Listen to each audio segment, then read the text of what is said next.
Bom dia a todos! Graça e paz do Senhor Jesus seja com todos nós. Uma ótima quinta-feira para todos. Hoje é dia 7 de abril. Hoje é dia 7 de abril de 2022. Quase que derrubei o celular aqui. Seja muito bem-vindo ao nosso devocional de hoje. E nessa manhã, seguindo aí a nossa maratona de leitura bíblica, vamos terminar mais um livro, né? Glória a Deus por isso. Estamos terminando o livro de Números. Ainda tem amanhã serão 4 capítulos, mas glória a Deus, hoje vamos falar dos capítulos de número 30, 31 e 32 de Números. O tema do devocional hoje é um só Deus e um só povo. E eu vou explicar por que desse título, por que deste tema, exatamente desse aspecto coletivo, desse aspecto corporativo da palavra de Deus e do povo de Deus. Nós temos uma tendência, e eu vou, obviamente, me colocar em primeiro lugar nesse caso, de individualizar a palavra de Deus e talvez tentar trazer a história apenas para mim. Mas o fato é que a palavra de Deus, ela fala de um povo, e aqui nesse texto isso vai ficar muito claro. Vamos seguir, deixe-me ler com vocês aqui o texto base, que é Números 32:6, Números 32:6, que diz assim: Moisés respondeu aos homens de Gade e de Ruben: E os seus compatriotas irão à guerra enquanto vocês ficam aqui? Moisés perguntou aos homens de Gade: os outros homens vão à guerra e vocês vão ficar aqui? Por quê? Esse capítulo 32, ele narra o processo de colonização, o processo de domínio da terra por parte do povo de Deus. Vocês vão se lembrar que o povo de Deus tentou uma entrada militar pelo sul da Palestina, e aí eles não conseguiram entrar por ali, então eles contornam pelo leste, sobem para o norte, do lado oposto do Jordão, e aí eles entram lá pelo leste, lá em cima, eles entram então na terra, na Palestina. Atravessam o Jordão e entram em Jericó. Atravessam o Jordão, nós vamos ver em Josué, e depois entram em Jericó. Nesse caminho, o que acontece? 2 tribos, a tribo de Ruben e a tribo de Gade, além de parte da tribo de Manassés, eles percebem que a terra do lado leste do Jordão, da Transjordânia, essa terra, ela era boa para a criação de gado, provavelmente era rica em pasto, em água e assim por diante, e eles então veem que essa parte da terra é uma parte boa para a criação de gado. Então eles pensam, olha, o forte das nossas 2 tribos, do nosso grupo, é a criação de gado, então vamos ficar por aqui, vamos estabelecer a nossa morada deste lado do Jordão e não do lado de lá, já que esse lado aqui ele é melhor para a criação de gado. Do ponto de vista prático, faz todo sentido. Você vai ficar onde melhor vai atender o seu povo, o seu grupo. Contudo, Moisés faz 2 indagações. A primeira indagação que Moisés faz é o seguinte: vocês vão desanimar os seus irmãos?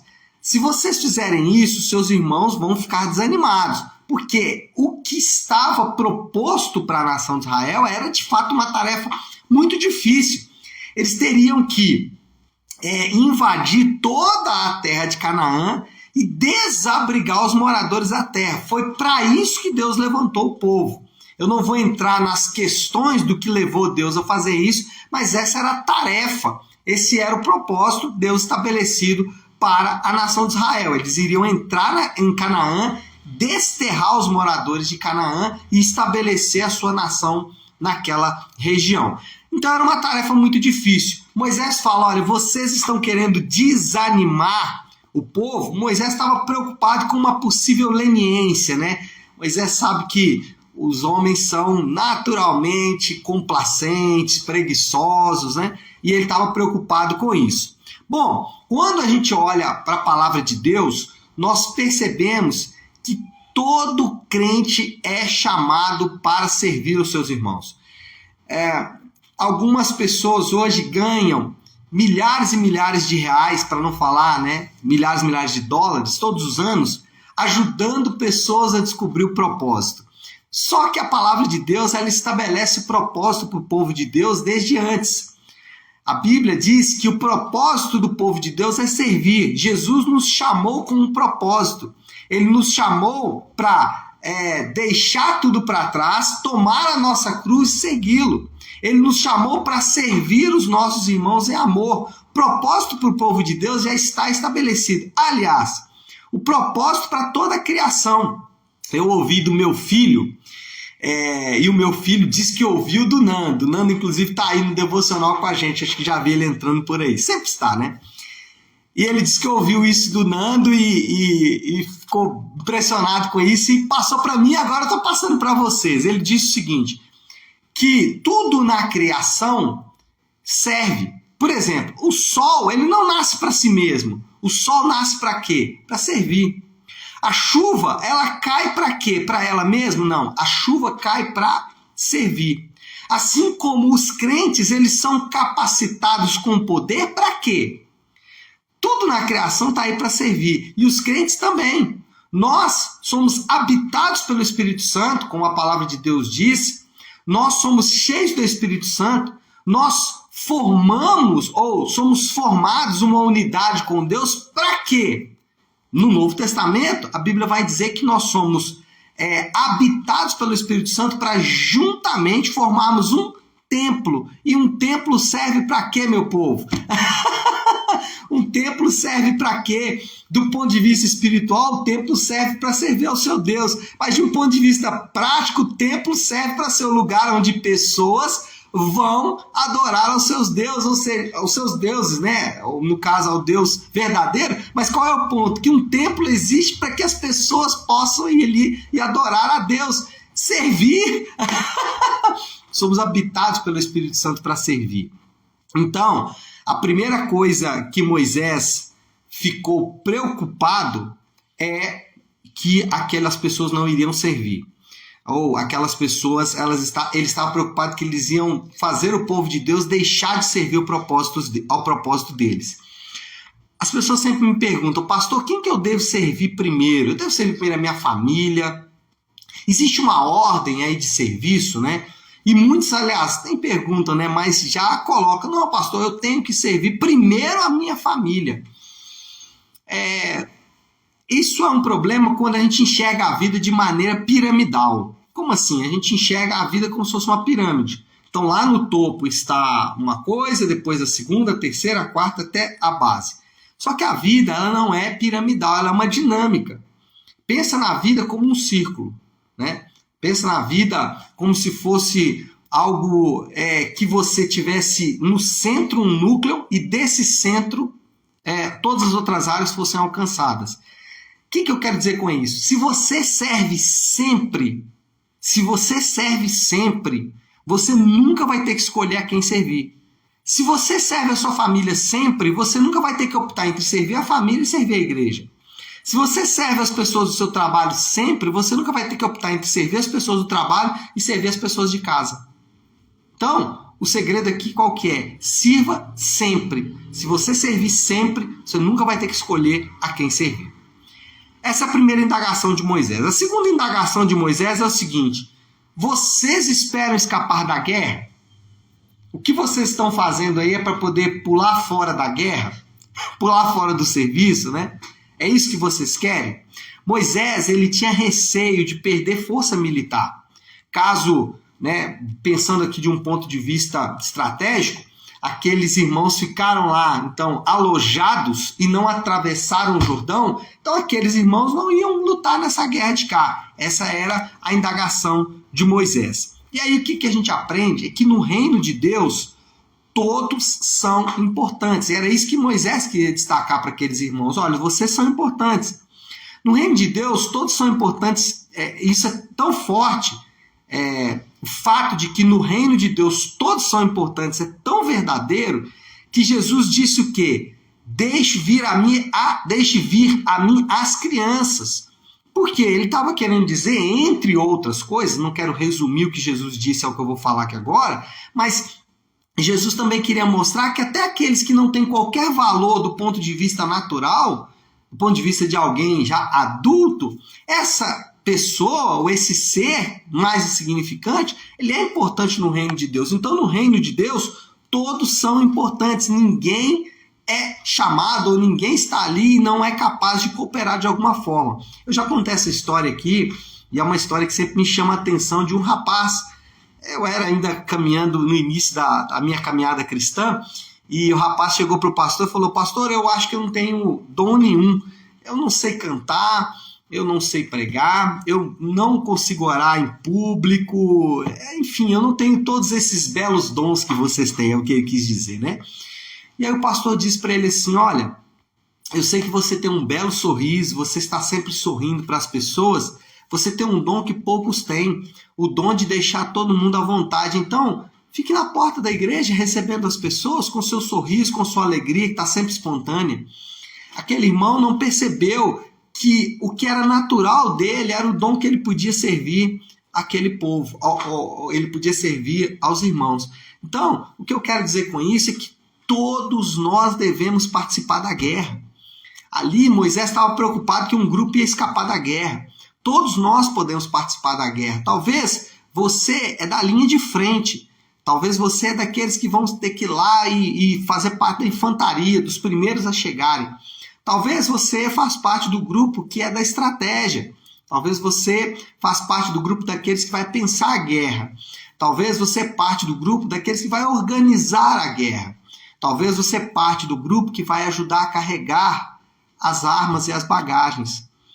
Eu não sei qual é a sua parte na guerra, mas eu pergunto para você como Moisés perguntou para aqueles 2,5 tribos, né? A tribo de Ruben, Gade e a tribo de Manassés. Você vai deixar os seus irmãos irem para a guerra sozinho? Não faz sentido, né? Todos nós podemos contribuir, até as crianças são importantes no reino de Deus, todos nós podemos acrescentar algo de nós mesmos para esse exército formado por Deus. Bom, moral da história, para a gente resumir aqui, moral da história aqui é uma só. O que esse capítulo quer mostrar é que o povo de Deus, todo o povo de Deus é uma unidade espiritual. O povo de Deus, ele tem que estar unido, ele tem que estar ligado por juntas e medulas, ele tem que estar afirmado a partir de uma verdade. Então, o povo de Deus é uma unidade espiritual. Essa unidade, por que isso é importante? Porque essa unidade, o fato de que o povo de Deus é um só, essa unidade expressa a eterna unidade da Trindade. A unidade do povo de Deus, muitos se tornarem um corpo. Um povo distinto de homens, mulheres, crianças, jovens, adultos, enfim, brancos, negros, asiáticos, africanos, americanos. Essa unidade expressa a unidade da Trindade. 3 que formam um. Então, por isso é importante, ou por isso é fundamental fazermos parte desse corpo, porque expressa a unidade da Trindade. Bom, desafio do Léo desta quinta-feira, qual é a aplicação final aqui para nós orarmos? E aqui é uma aplicação que eu vejo com muita frequência e eu experimento com muita frequência. E é um cuidado que a gente precisa tomar. Cuidado para não se orgulhar e exigir pagamento por seu serviço e dom. Vou repetir. Cuidado para você não se orgulhar e exigir pagamento pelo seu dom e serviço. Você pode falar assim: pastor, eu nunca exigi que ninguém me pagasse pelo meu dom e meu serviço. É verdade. Mas sabe qual é uma das frases que eu mais escuto? Pastor, eu fiz tudo o que eu podia fazer. Ou outro orgulho é falar o seguinte: mas eu sou bom demais para ele, eu sou bom demais para os meus filhos, eu sou bom demais para meu marido, eu sou bom demais para minha esposa, eu sou bom demais para minha igreja. Isso é uma forma de exigir pagamento pelo seu dom e serviço. Nós devemos servir com os nossos dons sem esperar nada em troca. Por isso que o Novo Testamento incentiva os crentes a servir como se fosse ao Senhor. Então, se você tiver que cobrar alguma coisa de alguém, você tem que cobrar de Deus. Vai ter coragem de fazer isso? Eu não tenho, né? E não é saudável fazê-lo. Então, do seu irmão você não pode cobrar. Então, não coloque orgulho ou soberba no que você faz, no seu dom, no seu talento. Não faça isso. Sirva com amor.